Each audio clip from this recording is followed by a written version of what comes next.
Salut à toutes et à tous, chers amis internautes qui nous suivez depuis notre page YouTube Parole de Dieu au quotidien. Soyez les bienvenus.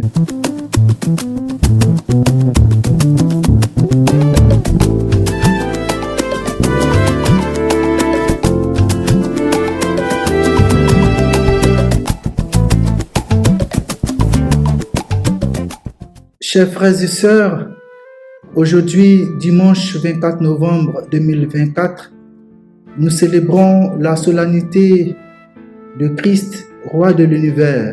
Cette solennité est une fête liturgique célébrée lors du dernier dimanche de l'année liturgique, soit le dimanche qui précède l'ouverture de la nouvelle année liturgique qui commence avec le temps de l'Avent.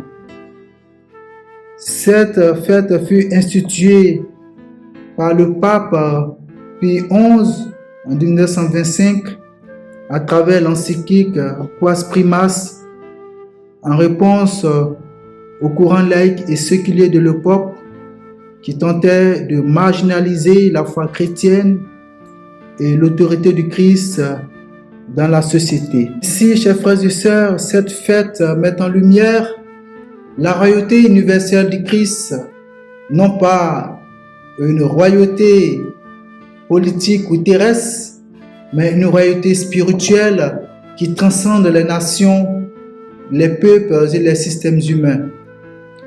Et les textes liturgiques de ce jour évoquent évidemment cette royauté du Christ sur toute la création, une royauté particulière qui se distingue de toute forme de pouvoir terrestre. La première et la deuxième lecture mettent en exergue le genre littéraire apocalyptique. En effet, dans la première lecture, le prophète Daniel, dans une vision, présente un fils d'homme à qui fut donnée domination, gloire et royauté. Ainsi, tous les peuples, toutes les nations et toutes les langues le serviront. Cette vision préfigurait déjà la venue et la royauté du Christ. Dans la deuxième lecture, tirée de l'Apocalypse de Saint Jean, celui qui est, qui était et qui vient, l'alpha et l'oméga, le souverain de l'univers, c'est le Seigneur de gloire. Dans l'évangile de Saint Jean, Pilate pose cette fameuse question à Jésus. Es-tu le roi des Juifs?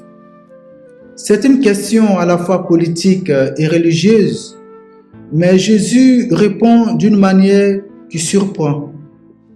Il dit que son royaume n'est pas de ce monde. Cela ne signifie pas que Jésus ne se soucie pas du monde ou de ce qui s'y passe, mais que sa royauté ne repose pas sur la domination, la force ou l'oppression. Au contraire, sa royauté repose sur la vérité et la justice. Le royaume de Jésus est un royaume de service, d'amour, de justice et de paix. Ainsi, pour nous aujourd'hui, frères et sœurs, qu'est-ce que cela signifie de reconnaître le Christ comme roi de l'univers? Cette solennité souligne que Jésus-Christ est le Seigneur de toute la création et de l'histoire humaine. Ainsi, cette célébration nous invite à reconnaître le Christ comme le souverain de nos vies. Cela signifie qu'en tant que disciples, nous sommes appelés à faire de Jésus le centre de notre vie, à suivre son exemple de service, d'amour, à rechercher la vérité, à promouvoir la justice et la paix. Reconnaître le Christ comme roi, c'est également se rappeler que notre espérance est au-delà des réalités immédiates de ce monde. À la célébration du Christ, roi de l'univers, revêt un caractère eschatologique, rappelant la croyance chrétienne dans le retour du Christ à la fin des temps. quand il manifestera pleinement son règne sur toutes choses. Chers frères et sœurs, bonne fête de la solennité du Christ, roi de l'univers, et que Dieu vous bénisse.